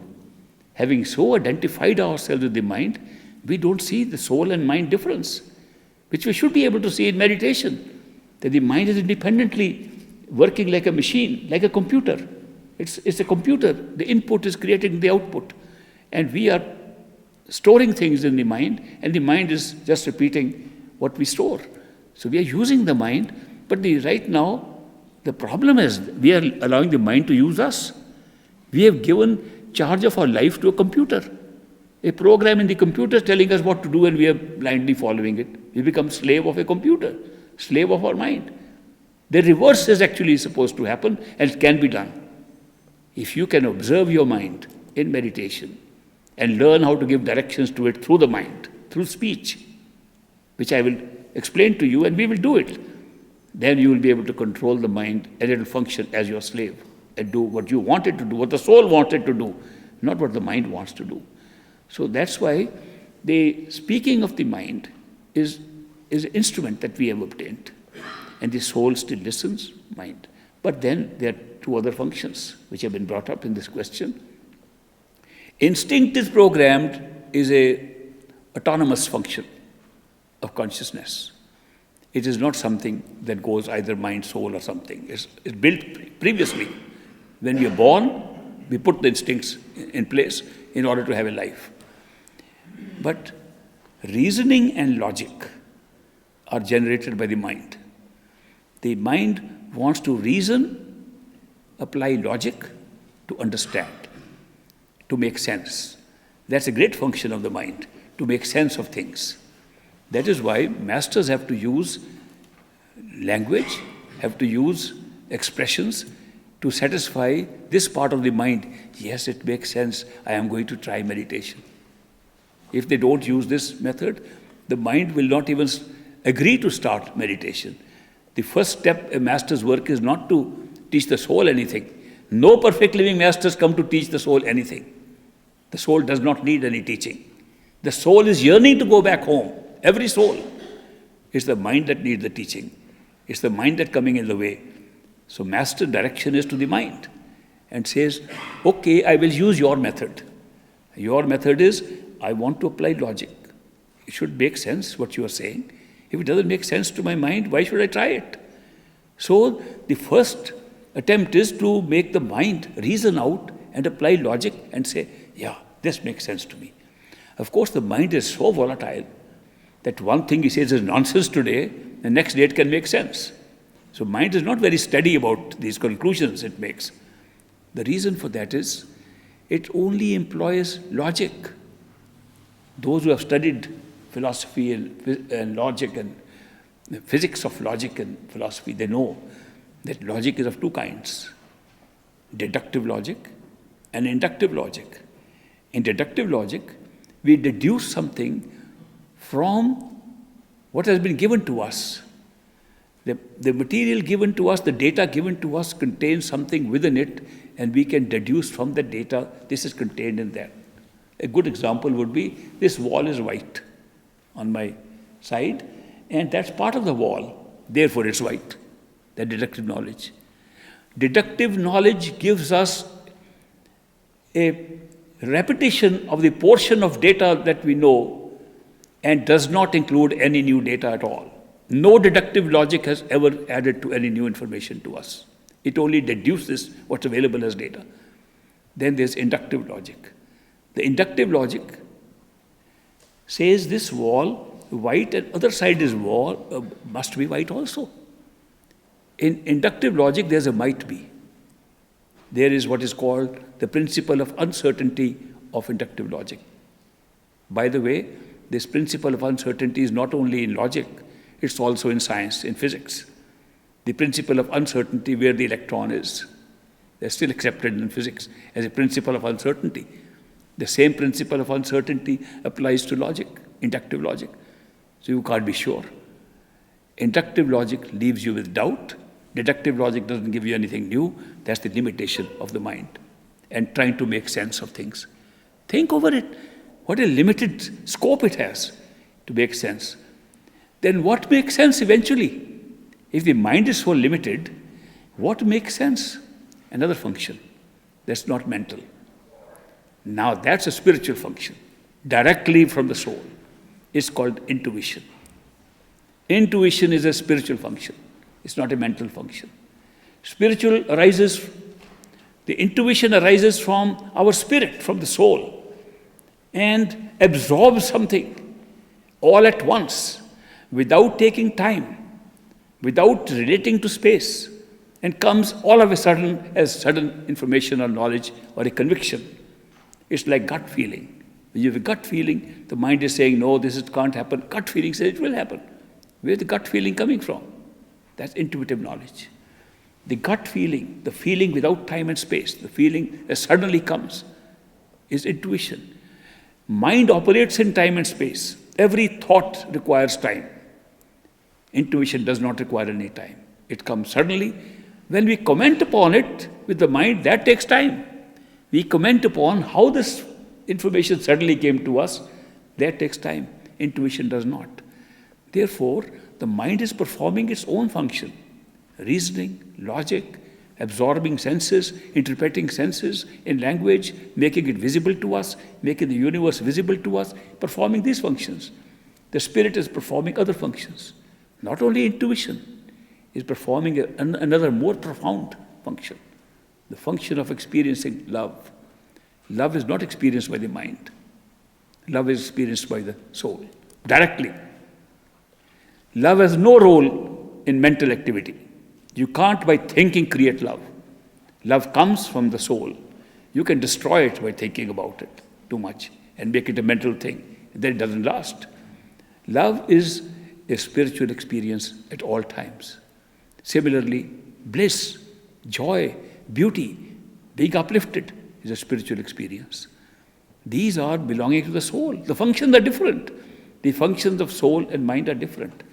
And that would explain why we use all these together and have the kind of life we have. The spiritual path indicates that we should live more by intuition, less by reason, and we should employ the mind more by thinking and telling us what to do, but using intuition to tell the mind what to do. That makes our life entirely different, becomes a spiritual life. If we live intuitively and direct the mind to think on those lines, then we will have a spiritual life. If we are constantly asking the mind, now what should we do? You reason out and tell me. You are all messed up because the mind doesn't know much. Things happen which it can't predict. And unpredictables come all our way and all calculations fail because the mind does not have access to that data. Intuition does not arise from exposure to current events. Intuition comes what is born on the spirit, which is true knowledge. Intuition is not born out of karma, whereas all other thoughts are a continuation of karma. All other events are creation of karma. But intuition is beyond that. Therefore, I am a great advocate of making your life intuitive. Somebody said, I like this idea that you have taught us. I am trying very hard to become intuitive. I said, trying hard with what? You are twisting intuition into a mental activity. He said, no, I'm practicing it. How do you practice it? He's practiced like this. I want to decide, do I want to go to New York? And I ask my intuition, do I want to go to New York? And the intuition says, New York. I said, what was that before saying that? That was your thoughts process. That was mind.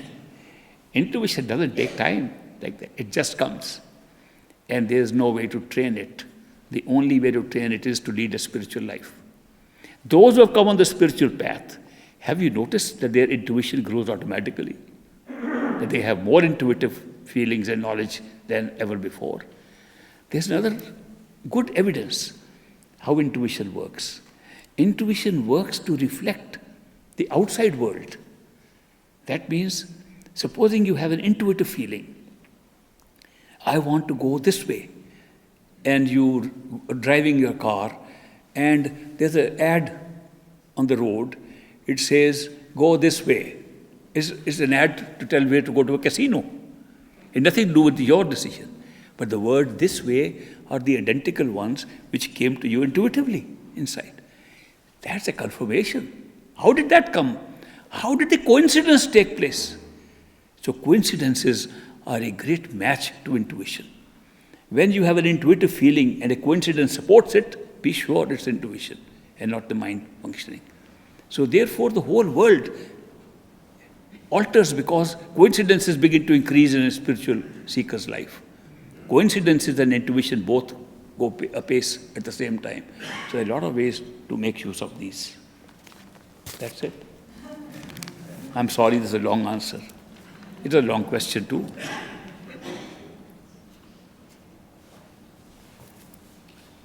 In the beginning, we were all merged with the One, but we disassociated from the One for an adventure that we became caught in this web.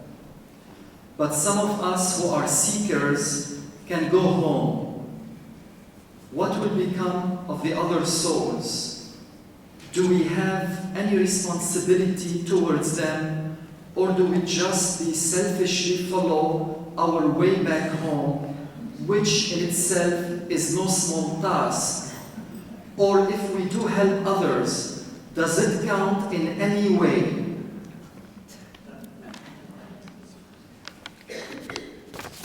All rules of behavior are dependent on which level you are on.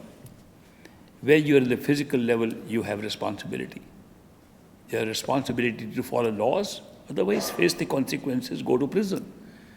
You have responsibility to do good things, otherwise get punishment. The law of karma operates very rigidly in this physical world. Very rigidly. It doesn't spare anyone. The law of karma is creating all our lives, creating all the ups and downs of life, creating all the punishments and rewards that we are getting. The law of karma operates very rigidly in the physical world because we are in the physical world. In Parbrahm, there is no law of karma because there is no mind. Now you can't apply the type of life there to the type of life here. Whichever region you are in, you apply those rules. Even within the physical world, there are areas which you can explore in meditation beyond our galaxy, with Earth-like places which you think could have human beings like us. And they are somewhat like us. They can have masters. They can also be souls like us. But their experiences are totally different because the law of nature about time is different. Each being there carries his own time. And he changes his pace of moving through time at will, which we can't even dream of, that such a law exists in this universe, in this physical universe. He just controls his time, just like we can control the pace in space. We are walking together, I can walk faster, and somebody can just catch up or stay behind. There they use time to move faster in time to another event. The others are left behind, or others can catch up. It's a very strange life, totally different from here. And yet it exists following their laws.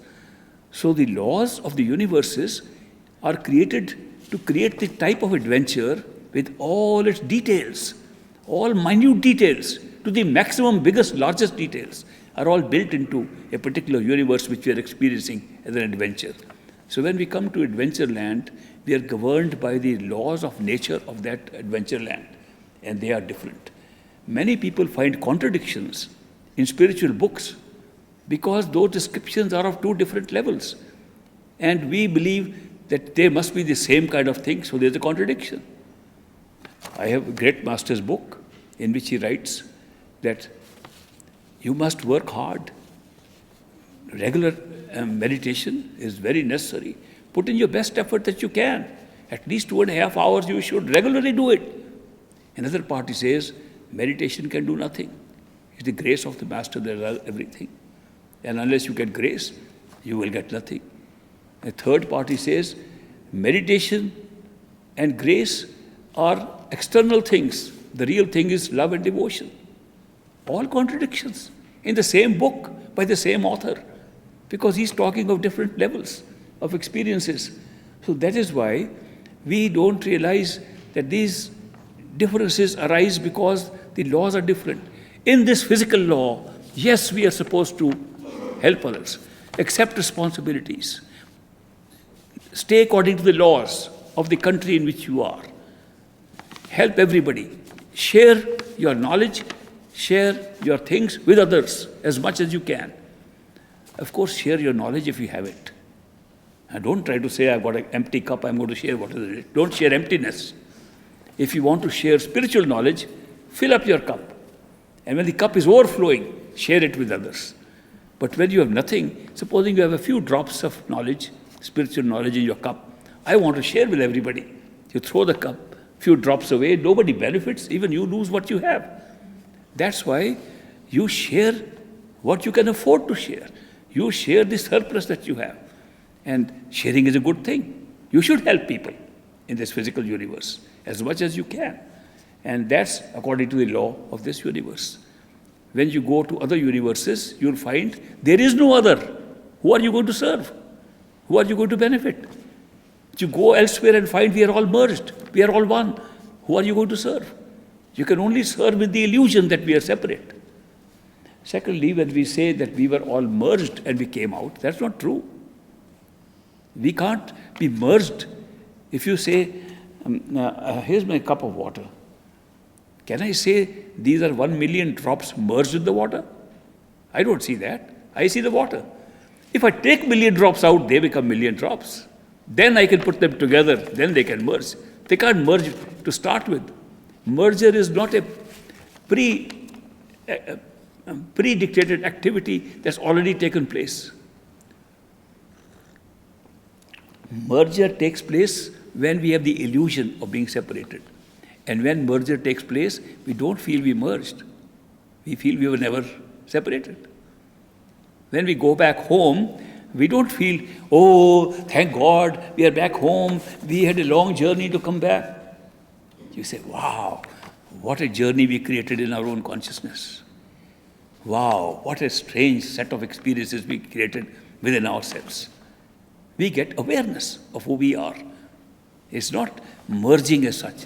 Then why are we using the word merging? Because we take separation to be real. And that's the rule of this universe, the physical universe. We take being separate to be real. So we function on that basis. If we did not take it real, why am I talking to you? Why am I talking to myself? I remember a puppet show, a very nice puppet show. And the puppet was a hand puppet in the puppeteer. So he would speak but try to make, the lips could not be seen moving, but the puppet would move his lips, very nice. So the puppet said various things. Puppet said, I am going to sing a French song. And the puppeteer said, you can't sing a French song. He said, why not? He said, because you only sing what I know, I don't know French. He said, what the hell do you mean you don't know French? You may not know French, I know French. He said, look, you are a puppet. And this is happening in the puppet show. Look, you are a puppet. You can't speak any language that I can't speak. He said, then why the hell are you arguing with me? So, that's a very good puppet. We are good puppets. We are so good that we all assume independent personalities drawing the language from the same source. And therefore, we can only speak what the language is inside us, which is one language, one consciousness. It's coming from one consciousness.